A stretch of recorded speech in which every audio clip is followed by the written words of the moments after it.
Okay, this question is from random person 8140. Your question is, how do you stop getting pushed around, right? How do you stop getting pushed off the ball? You're saying that you're strong, but your strength, you don't feel that strength showing up when you're playing. You're saying you're getting pushed off the ball even by girls.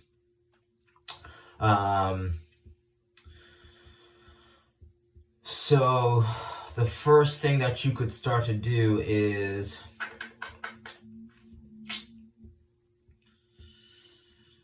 you want to, I believe you could start, the most helpful thing is actually ball mastery, because if you can manipulate the ball and have a good handle on the ball, you can just put the ball between yourself and the players you're going against.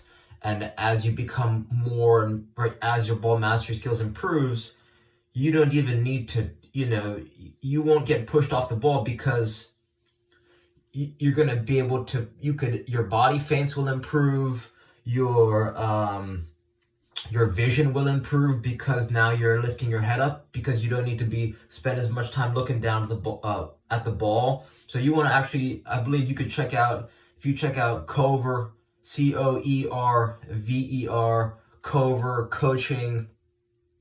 It's a skills app. It shows you, right, there's players demonstrating, there's a whole bunch of free videos, and then I think it might turn into a paid, right? So you get some ones for free, and then some if you want to keep paying for more. But you could also check out Cover on YouTube. That's COERVER, the YouTube channel.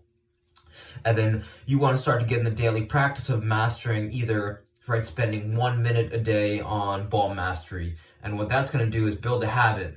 And after you build a habit, then you can improve your volume intensity, right? It's like flossing. If you want to start developing a habit to floss, they say you just floss one tooth, and then from one tooth, you'll say, okay, I'm already doing one tooth, then two, and then you start to, that's when you're going to start to really improve.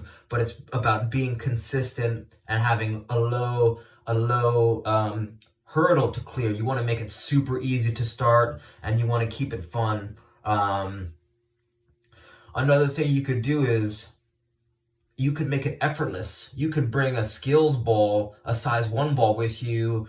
If you go for, like, let's say you're walking your dog, or you go, walk around the block, or any time that you're walking safely could be time that you could be doing dribbling. I remember I was dribbling a ball through New York City, because I just was spending time in the city, and I had headphones in. I mean, you want to be safe, right? You don't get crushed by a car, or, pedestrians, whatever, bicyclists. But I must have got between 3,000 and 4,000 touches just dribbling around the city. So you want to put yourself into places where training is effortless and it's fun. So ball mastery is going to help you be able to put your body into places where you can shield the ball, right? Get your arms up. This is a foul. If your arms is extended, that's a foul. But this, right, arms up, that's not a foul, right? Using your hands to shield, right? Shield players off you. That's not a foul. Just with the elbow, you got the elbow at 90, right? So that's one thing you could do. You could also work on counterintuitively, I think, rope flow. David Weck rope flow will help with this, because it's rhythmic strength and balance, and it's just going to be able to help you move more elegantly, efficiently, effectively on the field. And the way you train is so passive and effortless. It's like the most powerful passive soccer training that you could invest in for, like, the cost of $10. That's what it costs to make an RMT rope. You go to your local fishing store, like a West Marine, or you could go to your local hardware store and you get a length of soft rope, and you just search, how do I make an RMT rope? And then once you make an RMT rope, you just start swinging it around, and it's going to help you develop balance, timing, rhythm, coordination, weight transfer, and you just start learning different patterns. So check out the alternating underhand sneak. David Weck says if you could only learn one rope flow pattern, that's what it would be, right? So that's 2. Pushed off the ball. You could start spending time, any balance tool. I'm talking, you could go to Amazon. They got a wobble board. It's called Amazon Basics Wobble Board. You could buy a little Bosu ball. You could buy, right, an endo board, or right, one of those balancing boards. Basically, invest in a cheap balancing tool and one-legged balance.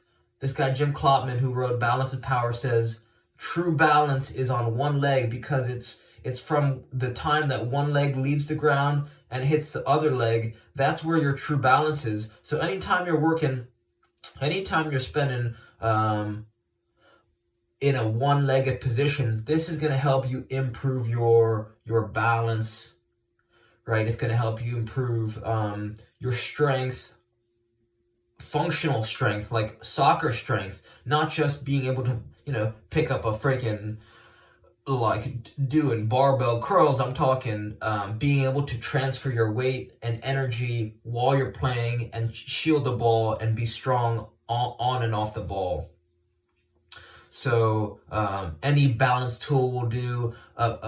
My personal favorite, which is it's not too expensive and it's lightweight and portable. It's a slack block, and you get that from slackbow.com. So that's something you could check out. The last thing you could do is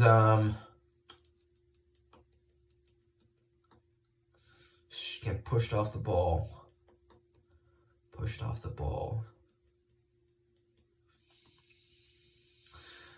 They teach, the first thing that came to mind was this thing called the chicken game. And the chicken game is, you teach it to youth soccer players, and you tell kids with the ball that it's one of the first things that you can teach them in terms of development. But you tell them that their ball is their egg, and then you say you want to protect their egg. You tell them to protect their little chicken eggs. So what they'll do is, instinctively, without telling them, they'll actually put their arms up, and they'll start to use their arms to shield the ball. Then you could tell half the group to go try to get someone else's egg, and you'll see the players work on their shielding abilities. So that's just something that you can keep in mind, right? You want to use your arms to shield the ball and place your body right in between the ball and the player. And you gotta, if you're strong, you gotta protect that ball, right? That's your ball. And then lastly, the thing you could do is buy 2 cones, right? You want cones that are tall enough that you could knock over, right? Not the smaller circle ones. You want the taller ones. And even before practice or after practice, you can, or even with some friends, you could just practice knocking over each other's cones. You put the cones a few paces apart, and then just practice knocking each other's cone over. And this is basically a 1v1 game with targets, right? 1v1 game, you're trying to score on each other's goals. So you're working 1v1 attacking and defending, and you're also working shielding. So this is exactly going to help you try and solve that problem. So reach out with any questions, and I hope some of these ideas help. All right, thank you.